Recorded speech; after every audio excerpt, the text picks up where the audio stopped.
out for the crossover bridges. Invariably, we're like last year when I was driving, when people were wiping out, including a pickup truck that was going really fast, two-wheel drive pickup going really fast, just passed me, got right in front of me, got to the end of the bridge and wiped out right in front of me.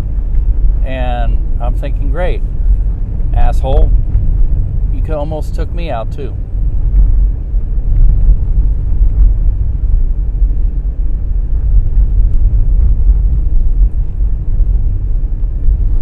Here's Briar Cliff. It's kind of a hillside here, so we'll take it sleazy here. Use our brights a little.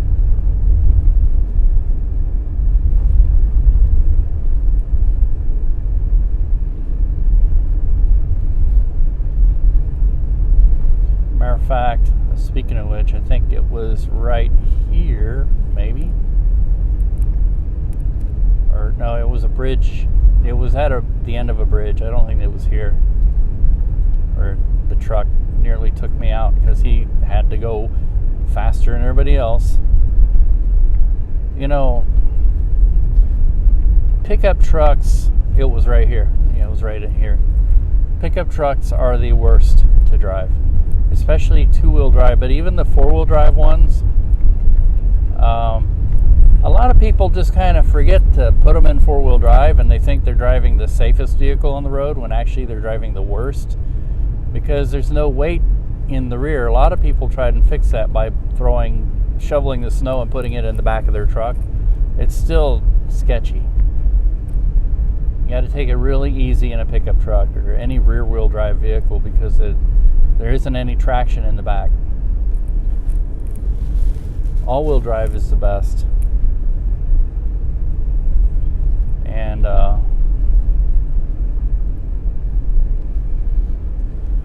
another vehicle that's pretty bad to drive in this kind of stuff is a van, because it's just like a pickup truck. Most vans don't have four-wheel drive or all-wheel drive.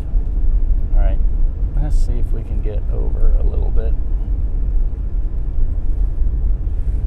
Fortunately, and you know, this is I'm traveling at a time when there's no traffic. These are good. A bonus of this shift is that I don't have to deal with so much traffic.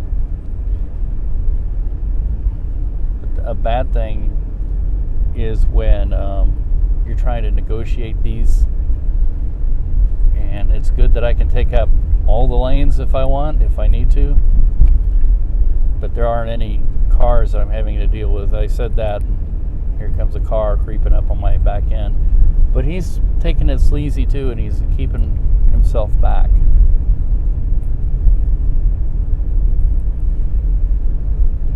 And that's another thing, you got to allow plenty of distance between yourself and other cars. I mean, you know, it's kind of one thing when you don't have a choice and somebody races past you and then crashes in front of you, but you really have a lot of choice. You know, give yourself plenty of room.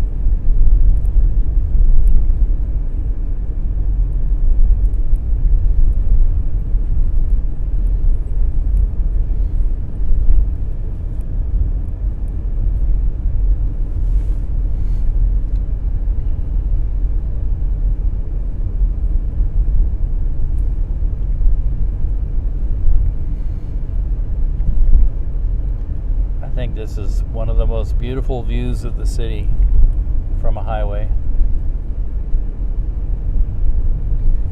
Planes, trains, and automobiles. Let's see if I can slow her down a little bit. Gradual braking. Even though they say with an anti-lock brake car, if you lose traction, just push your foot into it and let the anti-lock brakes do their thing. But that's only if you lose traction. Otherwise, kind of use gradual controlled braking.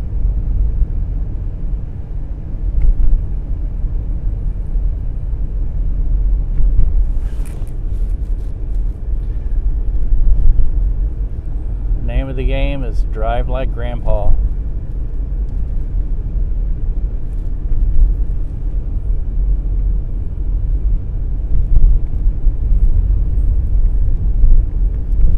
There's some cars going sensible, heading north.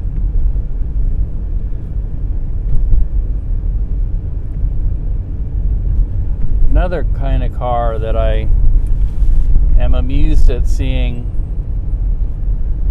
drive with way too much confidence on these kind of conditions are SUVs. I call them SUVs.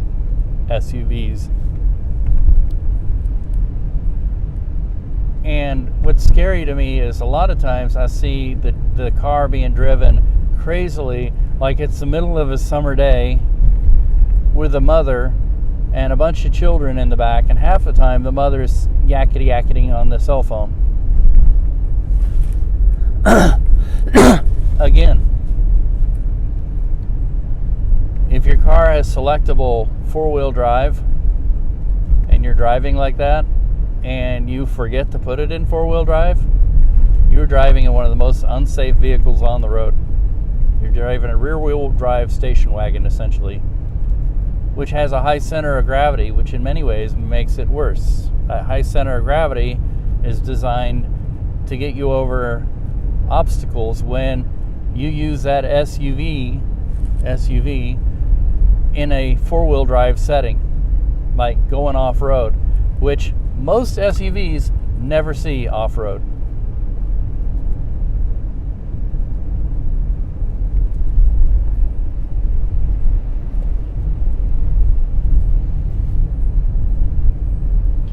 One year, 2002, when we had the really bad ice storm, it was preceded by a lot of the major highways icing up, and people weren't ready for it.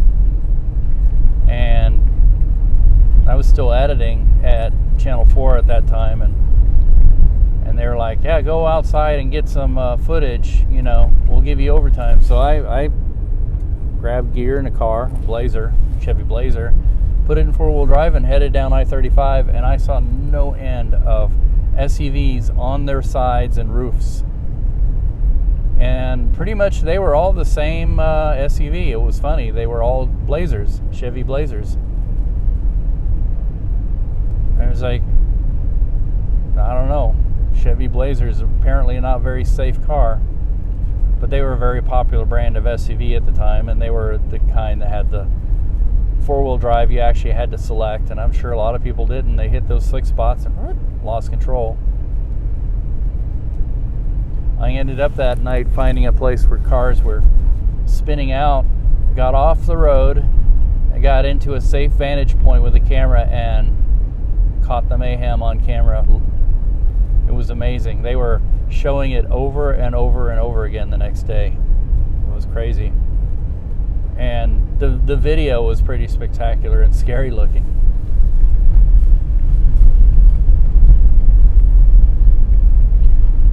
And one guy who was driving with his son, who plowed into that icy spot and plowed into cars that had spun out in the middle of the road and didn't have the sense to get out of the road.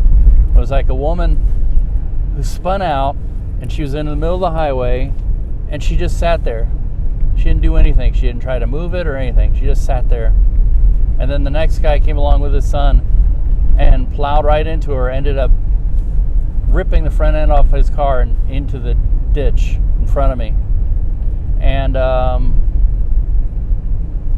when he got out of the car, he was mad. But he wasn't mad at the woman or anything. He was mad at himself for not paying attention to the road conditions.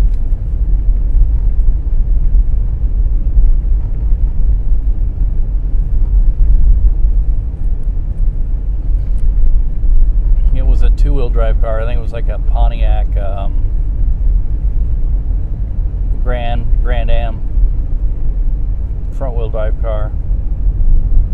Front-wheel drive cars do better than rear-wheel drive cars in this stuff, but not as good as all-wheel drive cars or even four-wheel drive cars that have been selected in four-wheel drive. The problem with four-wheel drive is that you're not supposed to use it all the time. All-wheel drive is actually best. And four-wheel drive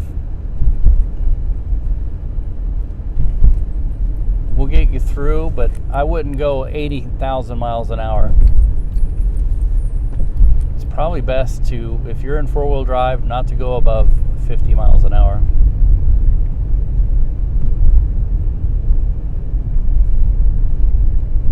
It's not built for it.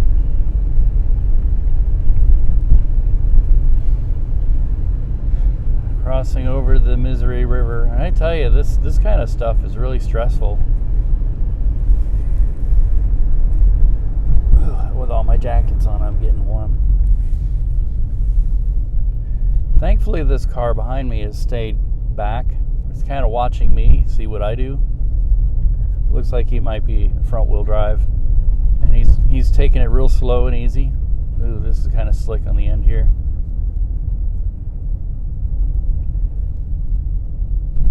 Because, you know, like I say, it makes it hard to maneuver when people start crowding you. And later on today, during rush hour, most people will be really, really good, but there'll probably be about 20-30% of the people out there who will drive crazy.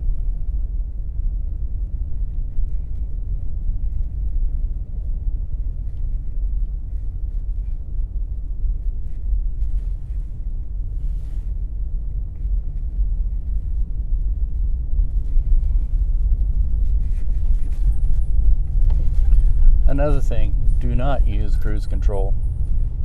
Some people do. I use cruise control all the time, but not in these conditions. I use cruise control to help regulate my speed. So I set it at the speed I'm supposed to be going, and then let it guide me, keep me from going too fast or too slow. But not right now. I was thinking of going around actually going around the south part of the loop, but I didn't. Changed my mind, I guess, apparently.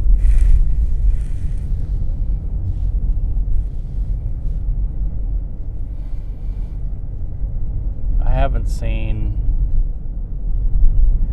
You can tell it's been plowed, and it looks like all the plowing is really done is just turn everything into ice. Unfortunately, I haven't seen a single plow. Not MoDOT, not the city. And I wonder if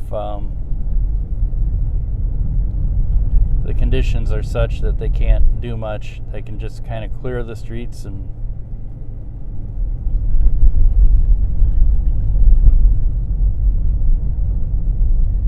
this isn't so bad here. It doesn't look like I don't see the glazing. And it can be deceptive too, you know. The thing about using your eyes is that you really can't tell.